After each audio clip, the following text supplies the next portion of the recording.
Hi friends, నమస్తే. ఈరోజు వీడియోలో నేను మనకి వంటగదిలో చక్కగా టైం సేవింగ్ అవ్వాలంటే ఈ వీడియో ఒకసారి చూడండి. చాలా మంచి మంచి టిప్స్ నేను ఈ వీడియోలో చూపించాను. ఆనియన్స్ మనకి కళ్ళంట నీళ్ళు రాకుండా ఎలా తొందరగా కట్ చేసుకోవాలో, అలాగే ఇలా నెయ్యి గడ్డ కట్టింది కూడా తొందరగా మనం అప్పటికప్పుడు ఎలా వేసుకోవాలో కూడా నేను ఈ వీడియోలో ఎలా స్టోరేజ్ చేసుకోవాలో కూడా చూపించాను. మీకు యూస్ఫుల్ అవుతుందని నేను అనుకుంటున్నాను. ప్లీజ్ మీకు నచ్చితే లైక్ చేయడం మాత్రం మర్చిపోవద్దు.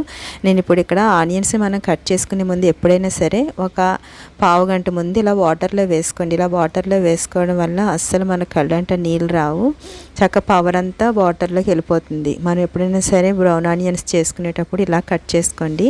ఇలా కట్ చేసుకోవడం వల్ల చాలా సింపుల్గా అయిపోతుంది. ఎన్ని ఆనియన్స్ అయినా మనం ఇలా చక్కగా కట్ చేసేసుకోవచ్చు. ఫస్ట్ నిలువుగా కట్ చేసుకుని తర్వాత ఇలాగా అడ్డంగా ఇలా కట్ చేసుకున్నట్టయితే మనకి చూడండి ఎంత స్లైసెస్ కింద వచ్చినాయో. ఇలాగ మనం బ్రౌన్ ఆనియన్స్ చేసుకునేటప్పుడైనా మామూలు కర్రీ చేసుకోవడానికి కూడా తొందరగా మగ్గుతాయి ఆయిల్లోని. ఒకసారి ఇలా ట్రై చేసి చూడండి. అలాగే మనకి నెయ్యి మనం ఎప్పుడైనా ఇలా ఫ్రిడ్జ్లో పెట్టేసినప్పుడు ఇలా గడ్డ కట్టేస్తూ ఉంటుంది కదా, దీనికి ఇలాగ మనం తొందరగా ఇది మనకు రావాలంటే తొందరగా రాదు. అటువంటి అప్పుడు మనం ఏం చేయాలంటే మనం ఒకసారి స్పూన్ని వేడి చేయండి.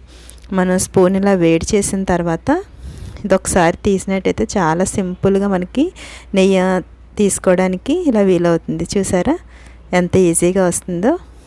ఇలాగా చాలా సింపుల్గా వచ్చేస్తుంది. ఒకసారి ఇలా మీరు కూడా ట్రై చేయండి. అలాగే ఇంకో టిప్ వచ్చేసి, ఇప్పుడు ములక్కాడలు మనకి ఇవి ఎలా స్టోర్ చేసుకోవాలో నేను ఈ వీడియోలో చూపిస్తున్నాను. ఒకసారి వీటిని మనం సమానంగా కట్ చేసుకోండి. ఇలా కట్ చేసుకున్న తర్వాత ఇవి మనకి ఒక సీజన్లో అలాగే దొరుకుతాయి కదా, అటువంటప్పుడు మనం ఇలాగా ఒక 4 to 5 months వరకు అయినా మనం ఇలాగా స్టోర్ చేసుకోవచ్చు. వీటిని ఇలా చూడండి. వీటిని ఇలా కట్ చేసిన తర్వాత జిప్ లాక్ బ్యాగ్లో అయినా మీరు కంటైనర్ బాక్స్లో అయినా ఇలాగా టిష్యూ పేపర్ వేసుకుని ఇలా స్టోర్ చేసుకోండి. మధ్య మధ్యలో ఒక్కొక్కసారి తీసుకుని టిష్యూ పేపర్ చేంజ్ చేసుకుంటూ ఉంటే మనకి ములక్కాళ్ళు ఎన్ని రోజులైనా మనం ఇలాగా స్టోర్ చేసుకోవచ్చు. చూసారు కదా ఫ్రెండ్స్.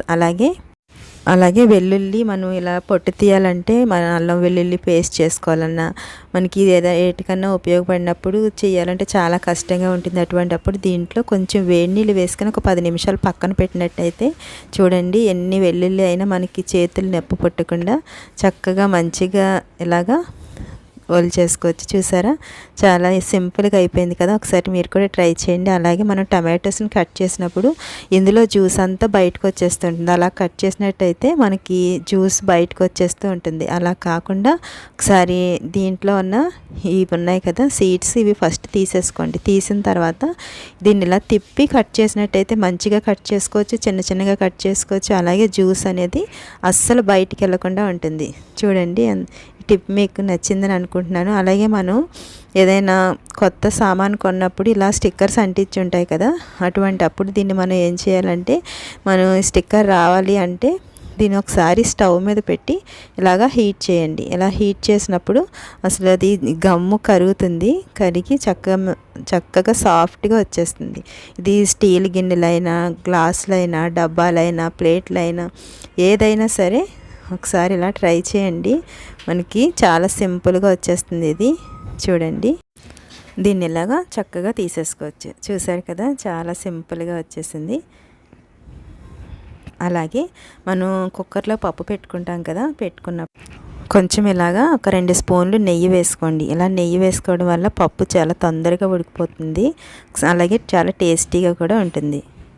ఇలా మొత్తం అంతా ఇలా కలిపిన తర్వాత దీంట్లో మనం ఏ స్పూన్తో అయితే కలిపామో ఆ స్పూన్ దీంట్లో ఉంచేస్తే మనకి ఇలా వాటర్ ఎక్కువైనా కానీ మనకి వాటర్ అనేది బయటికి రాకుండా ఉంటుంది. ఇలాగా చూడండి అసలు కొంచెం కూడా మనకి పని ఉండదు. అలాగే మనం స్పూన్స్ని ఎలాగా క్లీన్ చేసుకోవాలో చూద్దాం. ఇలా స్పూన్స్ మనం మామూలుగా ఇలా కడిగేసి స్టాండ్లో పెట్టేస్తూ ఉంటాం కదా, అప్పుడు ఇలా మనకి ఇలాగా ఆయిల్ పట్టేస్తూ ఉంటుంది. ఇలాగ ఆయిల్ పట్టేసి నల్లగా అయిపోయి బ్యాక్టీరియా ఫామ్ అవుతుంది ఫ్రెండ్స్. అటువంటప్పుడు మనకి కొంచెం పిల్లలకి కొంచెం తొందరగా స్టమక్ ఇన్ఫెక్షన్స్ అనేవి వస్తాయి. అటువంటప్పుడు మనం కొంచెం క్లీన్ చేసుకుంటూ ఉంటే బాగుంటుంది కదా. ఇలాగ నేను స్పూన్లు మురిగే వరకు వాటర్ వేసుకుని ఇందులో టీ పౌడర్ వేసాను. అలాగే విమ్ జెల్ వేసుకోవాలి. టీ పౌడర్ ఏదైనా వేసుకోండి. నేను రెడ్ లేబుల్ మసాలాది వేసాను, అందుకని దీంట్లో ఇలాగా గ్రీన్ లీవ్స్ అన్నీ ఉన్నాయి. అది మరిగిన తర్వాత ఇలా చల్లారిన తర్వాత చూడండి ఇలాగా దీంతో స్క్రబ్బర్తో ఒకసారి మీరు ఇలా కడిగినట్లయితే స్పూన్స్ కొత్త వాటిలా చక్కగా తలతల మెరుస్తూ చాలా మంచిగా వచ్చేస్తాయి. ఒకసారి మీరు ట్రై చేయండి. అలాగే ఈ వాటర్ని పడైన అవసరం లేకుండా మన ఇంట్లో ఏమైనా గాజు ఉంటాయి కదా, వాటిని కూడా ఇలాగా మీరు మంచిగా క్లీన్ చేసుకోవచ్చు. నేను ఇలా లిడ్స్ కూడా ఇలా క్లీన్ చేశాను. అలాగే గాజు కప్పులు ఉంటాయి కదా, వాటిని కూడా ఇలా క్లీన్ చేసుకో. మీకు నా వీడియో నచ్చినట్లయితే ప్లీజ్ సబ్స్క్రైబ్ చేసుకోండి. అలాగే పక్కనే ఉన్న బెల్ ఐకాన్ క్లిక్ చేస్తే అలానే బటన్ వస్తుంది. Please friends, thanks for watching.